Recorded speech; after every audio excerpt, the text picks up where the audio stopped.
We at NAMI Cook North Suburban want to carry our message out to the public. And it became very apparent through our teaching of classes that telling a personal story is really a powerful way for people to understand what it is like to deal with mental health issues, to live with someone who has mental health, to have a lived experience, to have a child, a sibling, to have someone that you love have mental health issues. So telling your personal story is powerful. We teach our classes, but it's been through books that I have found sometimes hearing a memoir of someone who is somewhere on the road to recovery, telling their story, that I have found extremely moving. So that was the mission, in order to bring people telling their story to NAMI CCNS, some very difficult to hear, but truthful, honest, empowering, and at the end of the day, positive. I think that we're so inundated with the press, and we have so many stigmas about what it's like to know someone, to have someone, to love someone with mental illness, that they're dangerous, that they never get well, that they're a burden on society, that, they really don't need to be exposed to the public doesn't want to be exposed to them, that this is a way to change people's mindset, because mental illness affects everyone. And with good treatment and compliance and a willingness to get well, you can recover and live a very healthy life.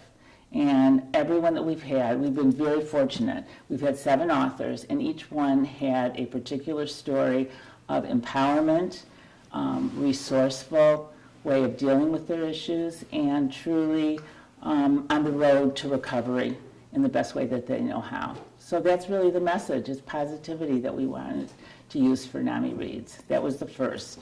The second reason really is that our affiliate works with 18 communities, and we haven't had the opportunity to expose ourselves to them. So we think a library is really the center of many communities, so this is a good way to go into different libraries, to advertise our work that we do at NAMI, and get more people to understand, to become part of our affiliate, to understand some of the issues that we struggle with, that people in the community struggle with, to educate people, to advocate for them. And so that's how really we conceived the idea.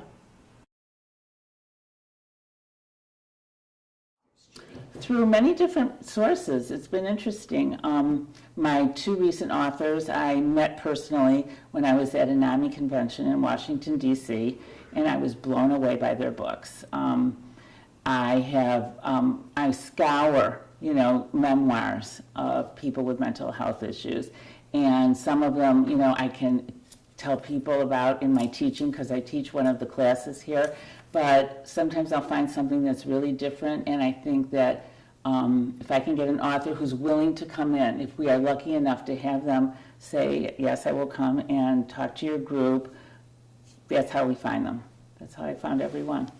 Could you tell us a little bit about the NAMI Reads that are coming up? Okay, this is really exciting. I met Andrea in Washington last summer, and she wrote On Edge, and she works, and she's a science writer for the Wall Street Journal. She's brilliant, and my husband and I were talking to her. She went to our University of Michigan, where we both graduated. So we got to know her a little bit that way, and then she came to Chicago, and she had 2 appearances where there were probably 800 people that heard her, and I never thought she would come to a NAMI Reads, and I emailed her.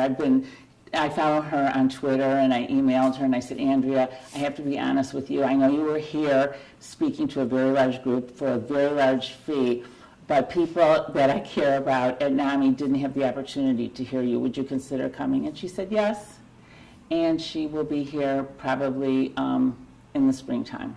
So I'm thrilled about her. And Sunday night I went to an event, and I met Brian Cuban, who's Mark Cuban's younger brother, who really struggled with alcoholism, cocaine addiction, a severe eating disorder for about 25 years, and he had an incredible story to share.